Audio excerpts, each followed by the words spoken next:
அதிகாரம் 14. ஆபிராம் லோத்தை மீட்டல். அம்ராபெல் சினையாரின் அரசனாகவும், அரியோக்கு எல்லாசரின் அரசனாகவும், கெதர்லஹோமார் ஏலாமின் அரசனாகவும், தீதல் கோயிமின் அரசனாகவும் இருந்தனர். அப்பொழுது அவர்கள் சோதோம் அரசன் பெரா, கோமோரா அரசன் பிர்சா, அதிமா அரசன் சினாபு, செபோயிம் அரசன் சேமேபர், பேலா அரசன் சோவார் ஆகியோருக்கு எதிராக போர் தொடுத்தார்கள். அவர்கள் அனைவரும் இப்பொழுது உப்பு கடலாக இருக்கும் சித்திம் பள்ளத்தாக்கில் ஒன்று திரண்டனர். 12 ஆண்டுகள் அவர்கள் கெதர்லாஹோமருக்கு பணிந்திருந்தார்கள். ஆனால் 13ஆம் ஆண்டில் அவனுக்கு எதிராக கிளர்ச்சி செய்தார்கள்.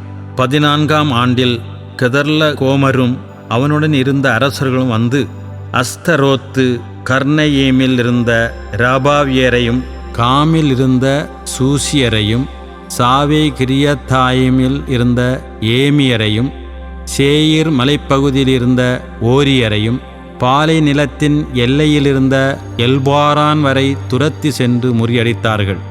அவர்கள் திரும்பும் வழியில் காதேசு என்ற ஏல் மிட்லபாத்துக்கு வந்து அமலேக்கியரின் நாடு முழுவதையும், அச்சோன் தாமாரில் வாழ்ந்த எமோரியரையும் அழித்தார்கள்.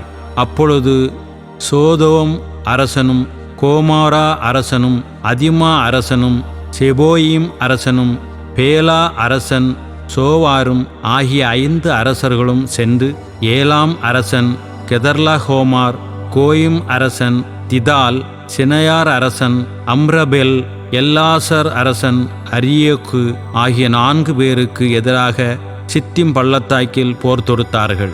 இந்த சித்திம் பள்ளத்தாக்கில் கீழ் குழிகள் மிக பல இருந்தன. சோதோம் அரசனும் கோமாரா அரசனும் தப்பி ஓடிய பொழுது அவற்றினுள் விழுந்தனர். மற்றவர்கள் தப்பி பிழைப்பதற்கு மலையை நோக்கி ஓடினார்கள். வெற்றி பெற்றவர்கள் சோதோம் கோமோராவில் இருந்த செல்வங்கள், உணவுப் பொருட்கள் அனைத்தையும் கவர்ந்து கொண்டு அங்கிருந்து வெளியேறினார்கள். அவர்கள் சோதோமில் வாழ்ந்தவரும் ஆபிராமின் சகோதரன் மகனுமான லோத்தையும் அவர் செல்வங்களையும் கவர்ந்து கொண்டு சென்றார்கள். தப்பி வந்த ஒருவன் எபிரேயரான ஆபிராமிடம் இச்செய்தியை அறிவித்தான். அப்பொழுது ஆபிராம் எஸ்கோல், ஆனேர் ஆகியோரின் சகோதரனான மம்ரே என்ற எமோரியனின் கருவாலி மரத்தோப்பின் அருகில் வாழ்ந்து வந்தார். அவர்கள் ஆபிராமுடன் உடன்படிக்கை செய்து கொண்டவர்கள். தம் உறவினர் கைதியாக்கப்பட்டதை கேள்வியுற்றதும் ஆபிராம் தம் வீட்டில் பிறந்து வளர்ந்து பயிற்சி பெற்ற 318 பேரை திரட்டி கொண்டு தான் வரை அவர்களை துரத்தி சென்றார். அவரும் அவருடைய ஆட்களும் அணி அணியாக பிரிந்து இரவில் அவர்களை தாக்கி தோற்கடித்தார்கள். தமஸ்குவுக்கு வடக்கே உள்ள ஓவா வரை அவர்களை துரத்தி சென்றார்கள். அவர் எல்லா செல்வங்களையும் மீட்டு கொண்டு வந்தார். தம் உறவினரான லோத்தையும் அவருடைய செல்வங்களையும் பெண்களையும் மக்களையும் மீட்டு கொண்டு வந்தார். ஆபிராமுக்கு மெல்கிசேதேக்கின் ஆசி. ஆபிராம் கெதர்லஹோமாரையும் அவனுடன் இருந்த அரசர்களையும் முறியடித்து திரும்பிய பொழுது அரசர் பள்ளத்தாக்கு என்ற சாவே பள்ளத்தாக்கில் அவரை சந்திக்க சோதோமின் அரசன் வந்தான். அப்பொழுது மெல்கிசேதேக்கு என்ற சாலேம் அரசர் அப்பமும் திராட்சை ரசமும் கொண்டு வந்தார். அவர் உன்னத கடவுளின் குருவாக இருந்தார்.